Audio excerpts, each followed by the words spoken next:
Bienvenue à vous pour cet épisode numéro 4 du podcast Awaken Talks. On se retrouve avec Manon aujourd'hui et on avait envie d'aborder un sujet un petit peu de société actuelle et quelque chose que je suis en train de travailler actuellement. Donc voilà, je me suis dit que c'était une bonne occasion un petit peu d'initier ce sujet-là qui touche absolument tout le monde. Donc le sujet du jour, c'est être un homme en 2024 est une femme en 2024. Donc Manon a préparé quelques questions, ce sera vraiment une conversation entre nous, aussi peut-être un peu débat, etc. Et puis on va vous donner des astuces aussi sur comment incarner pleinement qui vous êtes véritablement dans cette société d'aujourd'hui. Donc voilà, Manon, je te laisse commencer. Première question du coup, qu'est-ce qu'être une femme en 2024 ? C'est une question très vaste. Comment pouvoir être incarnée pleinement ?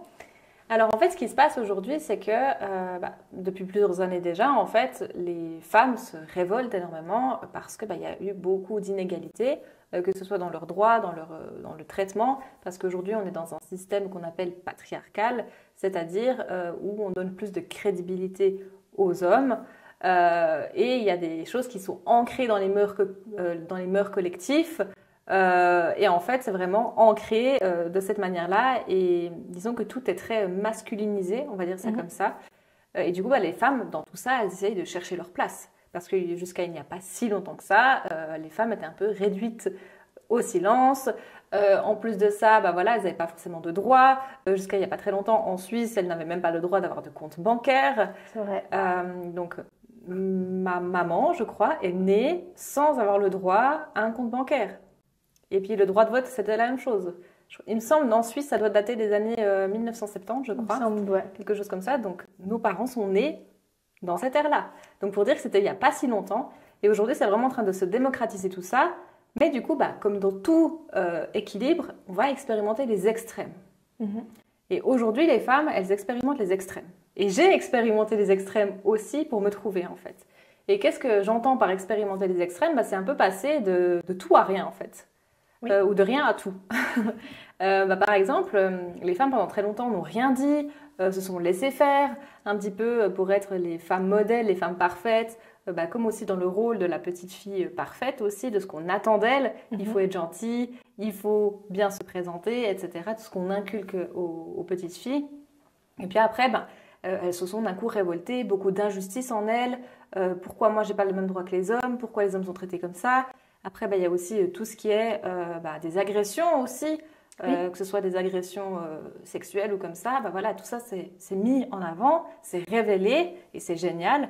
Mais du coup, on tombe dans une espèce de sur-indépendance, de sur-action, de vouloir crier haut et fort. Et finalement, là-dedans, c'est pas tout à fait en fait équilibré. Mais tout ça, c'est nécessaire pour justement retrouver cet équilibre. Mais aujourd'hui, les femmes, ce qui est un petit peu compliqué, c'est de réussir à être indépendante, oui, mais sans pour autant être dans la sur-indépendance et du coup fermer ces barrières complètement aux hommes. Ouais. Qui du coup, eux, ne trouvent plus leur place. Voilà, du coup, ça allait être la question suivante. Qu'est-ce qu'être un homme en 2024, justement, avec tout ce qui se passe actuellement ? Quel est le juste milieu ? Quoi faire pour bien faire, finalement ? Mais les hommes, aujourd'hui, ne savent plus quoi faire.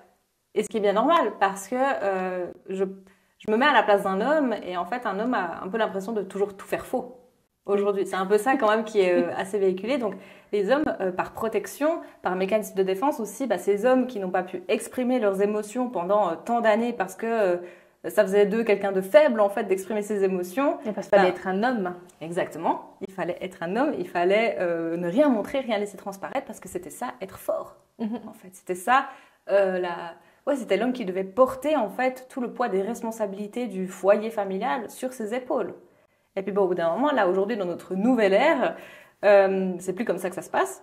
C'est plus du tout comme ça que ça se passe. Et puis du coup, les hommes ont du mal un petit peu à trouver leur position. Parce que de ce que je peux percevoir aussi à travers les clients, des témoignages et tout ça, nous les femmes, on est quand même beaucoup plus dans cette quête intérieure de savoir qui on est, de trouver un sens à notre vie. Évidemment que je fais une généralité, là on est d'accord, que c'est pas comme ça pour tout le monde. Mais on est plus dans cette phase introspective. Que les hommes n'ont pas vraiment eu cette phase introspective, donc en fait ils se retrouvent là maintenant à ne plus savoir où est leur place, mais sans l'avoir vraiment cherché finalement. Ouais. C'est comme si on les avait démis de leurs fonctions. Et en fait, ils ne savent plus aujourd'hui quoi faire, finalement. Puis après, ils se mettent vraiment dans une énergie très passive et plus dans une énergie d'action ou bien entreprendre les choses parce qu'ils ont peur de faire faux. Ouais. Et c'est un peu ce déséquilibre-là qu'on rencontre aujourd'hui. Donc, des femmes qui sont très dans leur énergie très masculine à faire, à entreprendre. Même, c'est un peu l'ère aujourd'hui des entrepreneurs. Donc, très toujours de l'action, on fait, on fait, on fait. Mm-hmm. Et puis, les hommes, ils sont plutôt dans cette énergie passive et à être très dans l'introspection à l'intérieur d'eux-mêmes. Mais du coup, ils ne prennent plus les devants avec les femmes, par exemple. Donc, il y a un petit peu ces deux extrêmes qui sont en train d'être expérimentés aujourd'hui. Et puis, c'est pour le mieux, vraiment, parce que c'est en expérimentant ces deux extrêmes, justement, qu'on arrive à trouver l'équilibre. Tout à fait. Et toi, je rebondis là-dessus, avec ce que je te dis là maintenant. Est-ce que toi, tu saurais dire, dans ta vie, si tu es plus dans ton énergie féminine, masculine, enfin, comment tu le ressens, toi, au fond de toi? C'est une bonne question. Je saurais... Ouais. Non, je dirais quand même un peu plus féminine, mine de rien. Mais après, c'est encore un peu complexe comme question oui, je comprends. de mon côté, mais ce serait encore un sujet à réfléchir et à voir. Mais actuellement, je dirais plutôt polarité féminine. Oui. Mais par exemple, au travail, tu es quelqu'un qui entreprend les choses ou tu es plutôt quelqu'un qui va réfléchir et ensuite va entreprendre?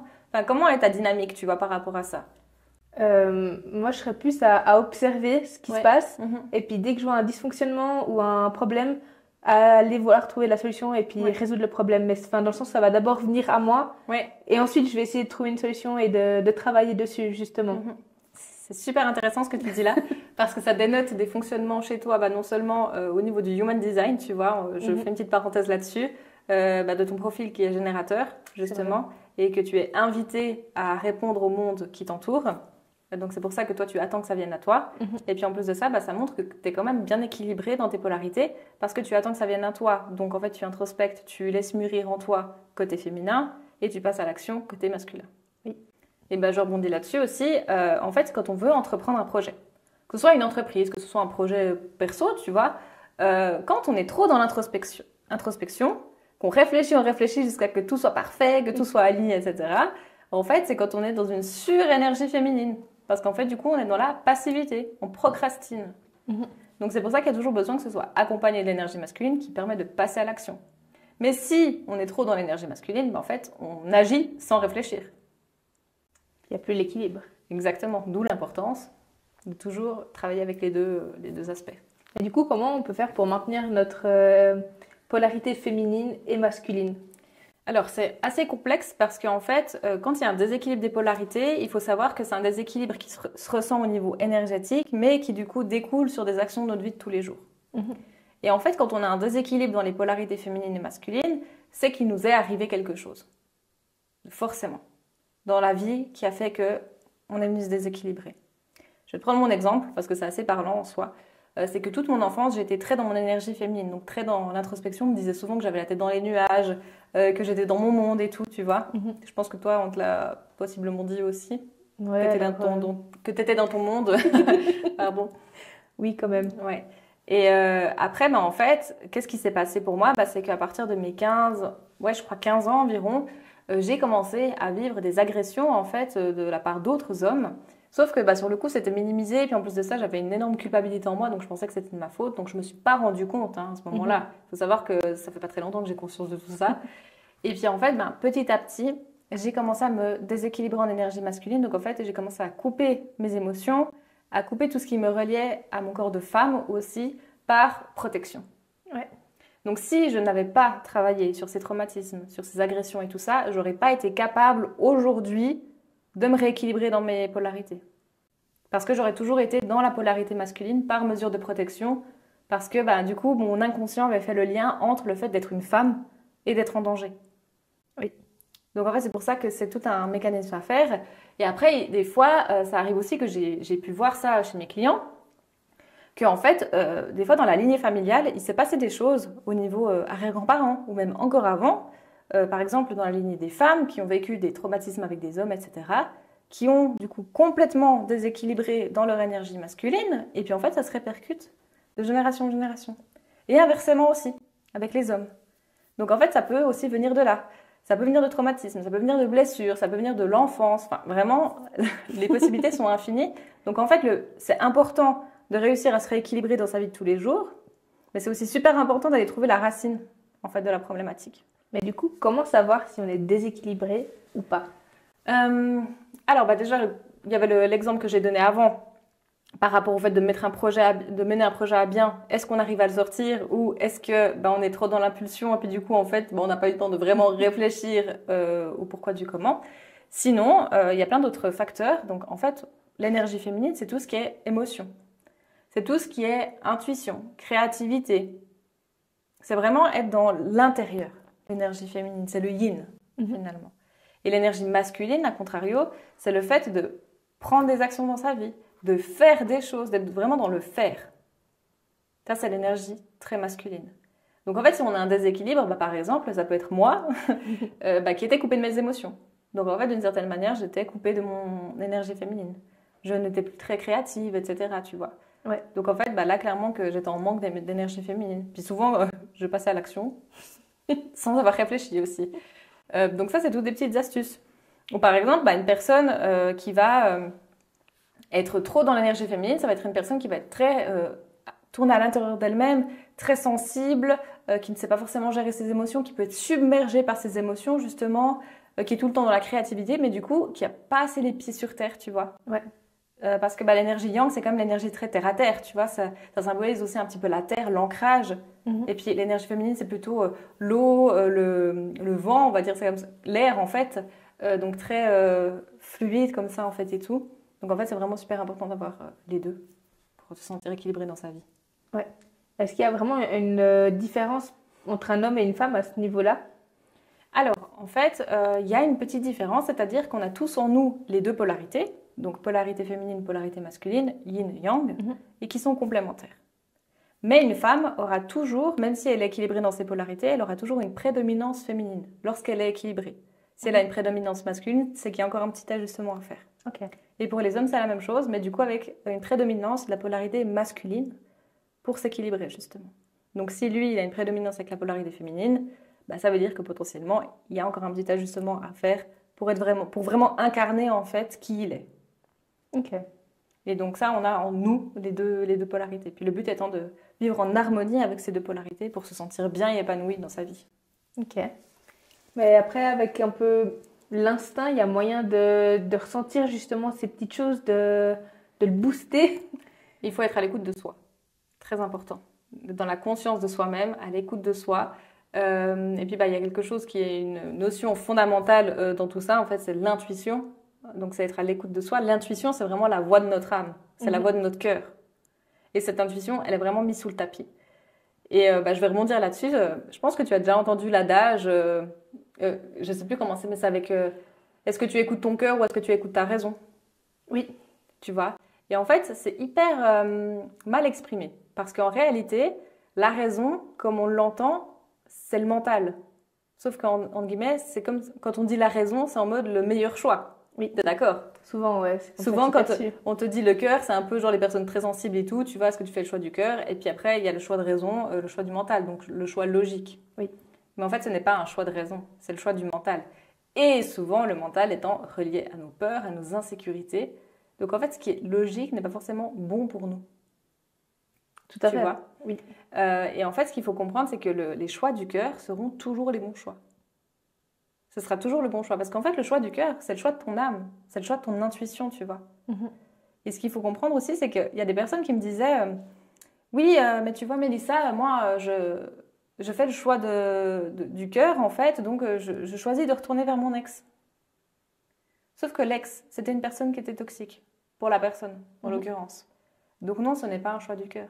Parce qu'en fait, là-dedans, qu'est-ce qu'il y avait derrière? La dépendance affective, qui était confondue avec de l'amour. Donc la personne était persuadée de faire un choix du cœur, en retournant vers cette personne. Là, son intuition n'était pas assez développée, ou elle n'était pas assez à l'écoute de celui-là.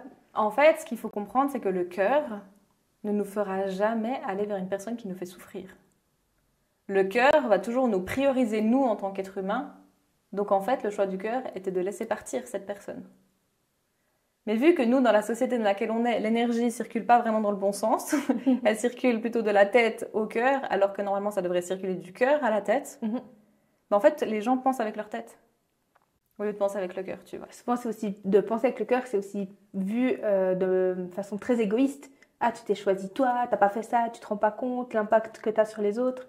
Du coup, je pense que c'est aussi un peu pour ça que les gens se sont coupés de leur voix du cœur. Bah, c'est confondu avec de l'égoïsme, en fait. Se faire passer en priorité est confondu avec de l'égoïsme. Alors qu'en réalité, si on prend la situation d'un point de vue extérieur, bah, plus tu vas te choisir toi, plus tu seras sain avec toi-même et plus tu seras sain pour les autres. Tout à fait. Que si tu choisis les autres avant toi, bah, tu seras dans une relation malsaine avec toi-même parce que tu ne poseras pas tes limites et donc, d'une certaine manière, tu seras dans une relation toxique avec les autres.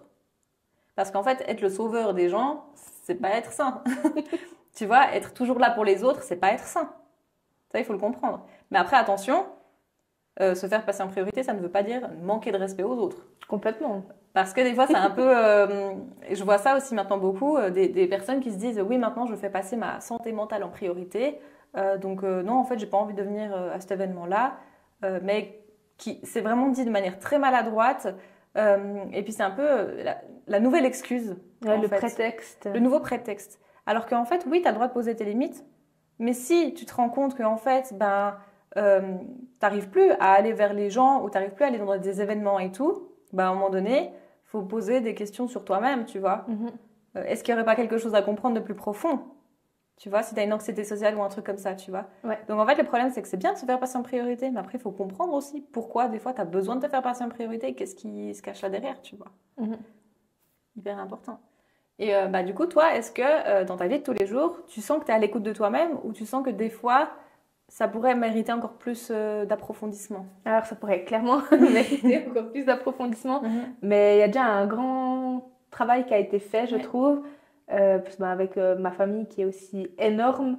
C'est des fois compliqué, puis souvent la remarque c'était « Oh, mais c'est bon, elle est comme ça, tu dois faire avec. » Ah, mais elle est comme ça, alors c'est bon, arrête de chouiner ou de t'agacer avec.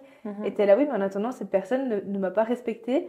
Et du coup, il y avait toujours un peu cette confrontation non, reste à ta place. Comme tu disais, la petite fille parfaite, fais ce qu'on attend de toi, laisse l'autre être comme il est, que ce soit une petite fille ou un petit garçon, finalement.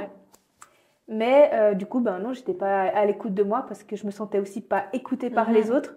Donc, comme on m'a pas donné cette impression d'être écoutée, j'avais pas cette réflexion de me dire « Ah, oui, il faut aussi que je m'écoute moi. » Du coup, c'était un peu compliqué. Oui, je comprends. Et j'aimerais revenir sur quelque chose avec toi. L'énergie féminine, l'énergie masculine, c'est aussi l'énergie recevoir et l'énergie donner. Tu vois? Énergie féminine, recevoir, énergie masculine, donner. Est-ce que toi, dans ta vie de tous les jours, tu saurais dire si tu es dans un équilibre entre le donner et le recevoir? Maintenant, je m'en approche. Oui. Mais comme j'ai dit avant, le chemin était long. Mais en tout cas, j'essaye d'être un peu plus aussi à l'écoute de moi, justement, puis de m'équilibrer au maximum là-dedans. Parce qu'après, ça entraînait aussi beaucoup de fatigue, c'est de donner constamment aux autres et que finalement, c'était pas ce que j'avais envie de donner. C'était trop ou pas comme il faut. Donc, j'avais un grand déséquilibre et en fait, c'était des épuisements, des fatigues et tout. Que maintenant, je dis un peu stop et puis, je vous aime. Mais on se verra peut-être un petit peu moins souvent, mais je vous aimerai toujours autant. Oui. Et en fait, dans ces moments-là, quand tu donnais beaucoup, est-ce que tu as compris ce qui se cachait là derrière? Parce que souvent, quand on donne beaucoup, c'est parce que ça reflète une insécurité en nous, tu vois. Ah oui, je l'ai compris l'été passé. Et en fait, j'avais hyper peur de perdre ma famille. J'avais peur de ne plus être acceptée par eux si je rentre pas dans leur case. Et j'étais là, bon, ma famille, elle est grande, certes, c'est un fait. Mais si j'ai plus ma famille, je fais quoi? Je vais où? Si j'ai besoin d'aide, qui sera là pour moi? Alors, je sais que j'ai mes amis, mais selon, ils peuvent pas toujours aider. Ils ont aussi leur vie à côté, ils peuvent pas. Et j'étais un peu là, bon, tu fais pour plaire à ta famille, pour rentrer dans la case. Et puis finalement, c'est aussi un peu ce qu'on me donnait comme sentiment, comme impression. Et puis là, maintenant, je dis stop. Ma foi, je vous aime, comme je disais avant, mais ça suffit. Je veux plus. Franchement, bravo à toi. Parce que se faire passer en priorité et être vraiment dans l'amour de soi et poser des limites comme ça, c'est pas facile. Parce que tu as toujours peur de qu'est-ce qu'on va dire de toi, tu as toujours peur de comment ça va être reçu, justement comme tu disais, qu'il soit plus là en fait, tu vois, pour toi. Donc c'est un énorme pas d'avoir réussi à mettre ces limites-là. Et toi, je pense que tu te sens plus énergisée aussi maintenant que tu réussis à poser tes limites, tu vois. Oui, complètement. Après, ce qui m'avait aidé, j'avais discuté avec une cousine justement un peu de tout ça, de ce que ça me pesait. Ouais. Parce qu'on vivait des situations assez similaires au sein de notre petite famille, on va dire, plus restreinte. Et puis c'est elle qui m'a vraiment fait comprendre, non mais ok, tu t'entends plus avec cette personne ou il y a quelque chose qui va pas, mais nous on sera quand même là, t'inquiète pas, on sera là. Et tout d'un coup, c'était mais le torrent de larmes. Ouais. Ah purée, ok, c'est bon. Et je respirais de nouveau, tu sais. Toute cette pression, elle s'est enlevée. Et pourtant, une de mes tantes, après, elle était venue, puis en disant, oui, mais tu vois, elle est comme ça, tu fais avec. Et je dis, non, stop, non. Ok, toi, c'est ton point de vue, mais plus le mien. Ne m'impose pas ta façon de penser, parce que je ne suis pas en accord avec ça, et je te prie de respecter ma manière de penser. Elle ne te convient pas, c'est pas grave, mais c'est comme ça. Après, si tu veux insister, je te demande d'aller plus loin. Mais franchement, bravo à toi, vraiment, parce que c'est vraiment pas simple de prendre ce genre de décision. Et encore moins quand c'est la famille. Quand c'est les amis, c'est pas facile, mais quand c'est la famille, c'est encore différent. Parce qu'il y a tellement ce lien du sang et tellement ce truc de, vu que c'est ta famille, il faut faire avec. Oui. On choisit pas sa famille. Non, on choisit ses amis, pas sa famille. C'est hyper catégorisant ce truc-là, tu vois. Enfin, en fait, t'as le droit de choisir si tu fréquentes ces personnes ou non. Oui. Famille ou pas famille, en fait. Enfin, Après, nous, on a toujours été très famille, dans le sens, enfin, on se retrouvait très souvent et tout, mais ouais, à un moment donné, il faut quand même dire stop. Autant, enfin, même en tant qu'enfant, tu as des liens avec des cousins ou des cousines, que c'est pratiquement tes meilleurs amis. Hein. Quand tu es petit, c'est vraiment eux qui sont là pour toi. Et finalement, en grandissant, les points de vue changent, les fréquentations changent. Et puis, avec certaines, je me suis complètement éloignée, qu'alors avec d'autres, je me suis rapprochée et j'étais là, ah ok... Salut, enchantée, ça fait longtemps qu'on n'avait pas parlé. Mais voilà, les choses changent et puis il faut aussi faire avec. Finalement, notre famille évolue comme des amis, finalement. C'est un peu la même relation.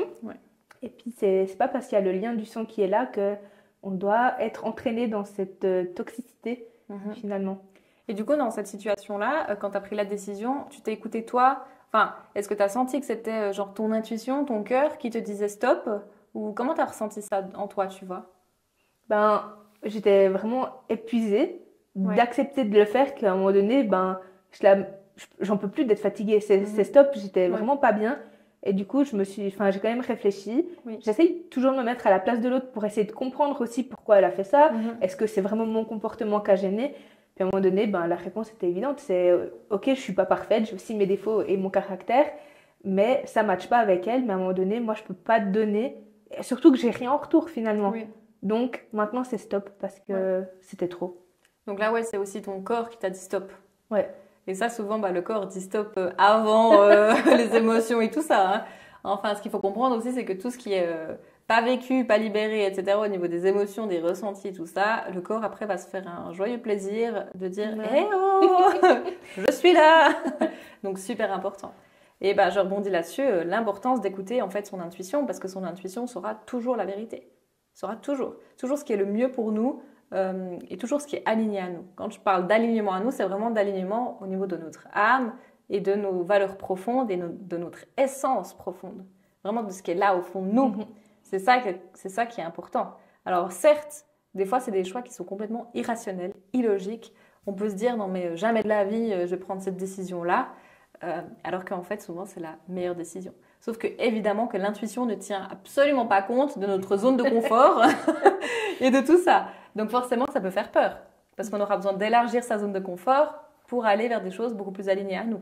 Puis, il y a aussi une grande part de déni, hein, dans le sens non, ça ira. Non, mais c'est bon, c'est moi. Ah, j'étais pas bien, c'était une mauvaise période.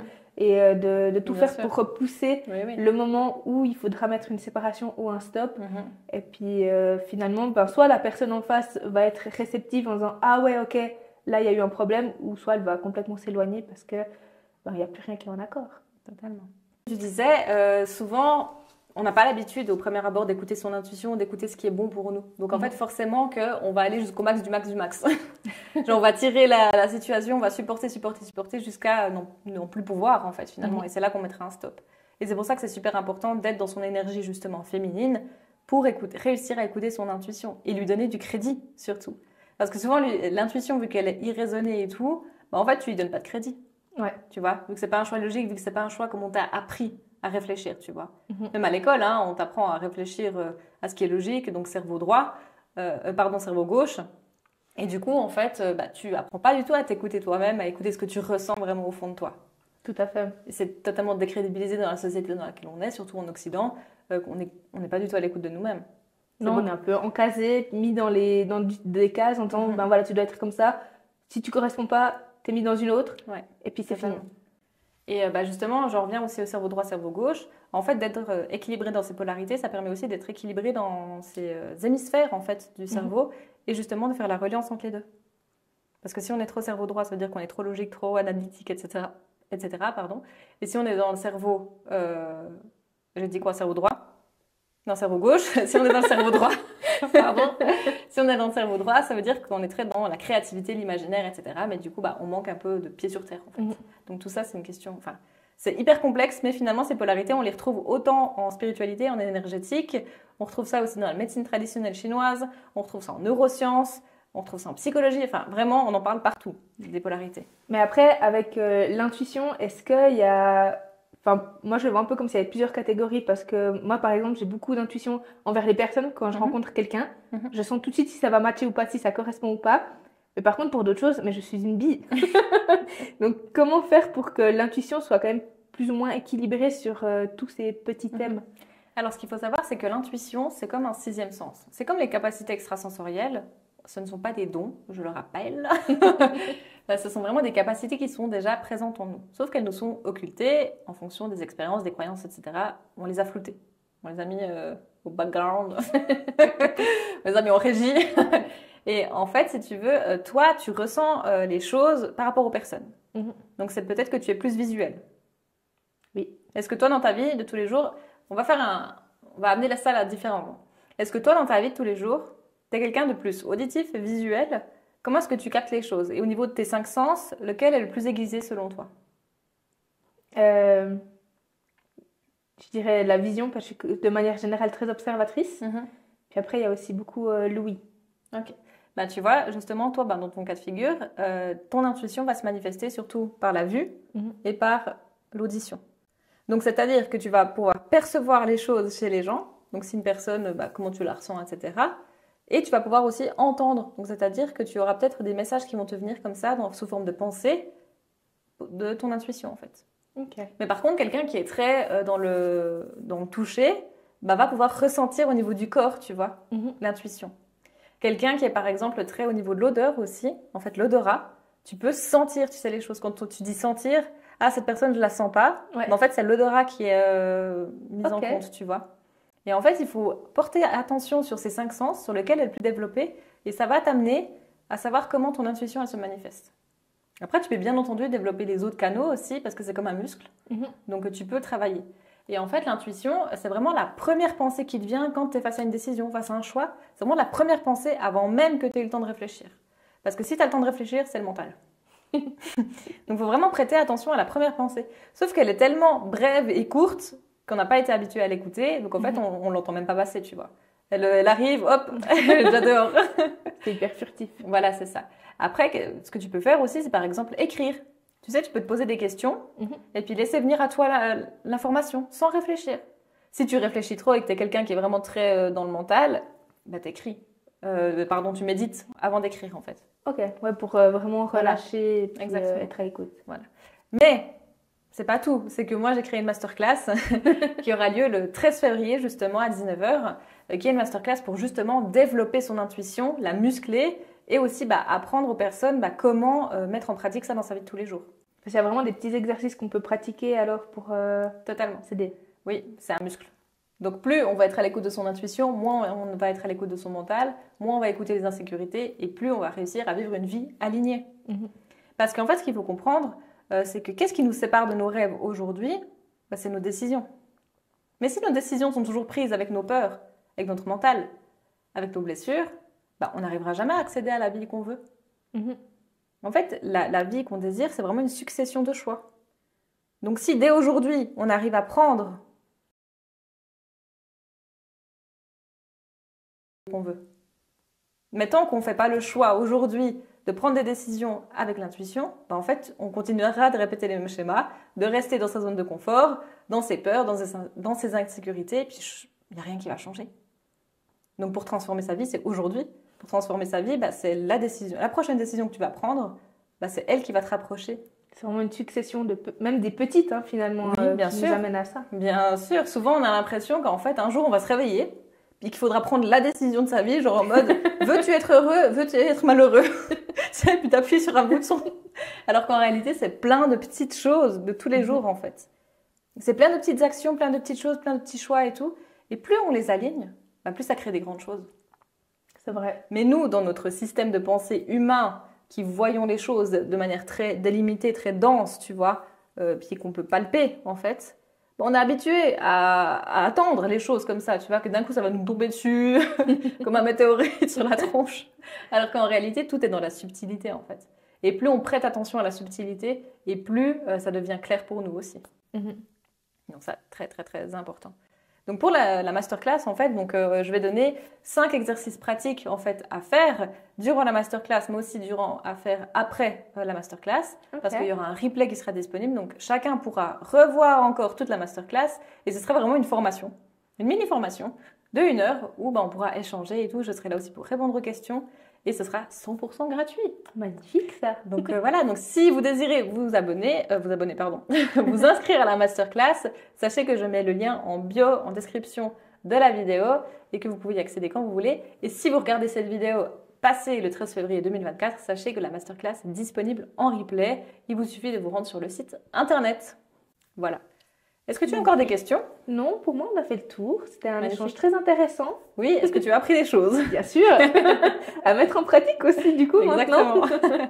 Trop bien. Merci beaucoup, Manon. Avec plaisir. Merci à toi. Merci. Et merci à tous ceux qui nous regardaient aujourd'hui. N'hésitez pas à vous abonner à la chaîne, à activer la cloche des notifications et puis à partager cette vidéo à quelqu'un qui a besoin de rééquilibrer ses polarités.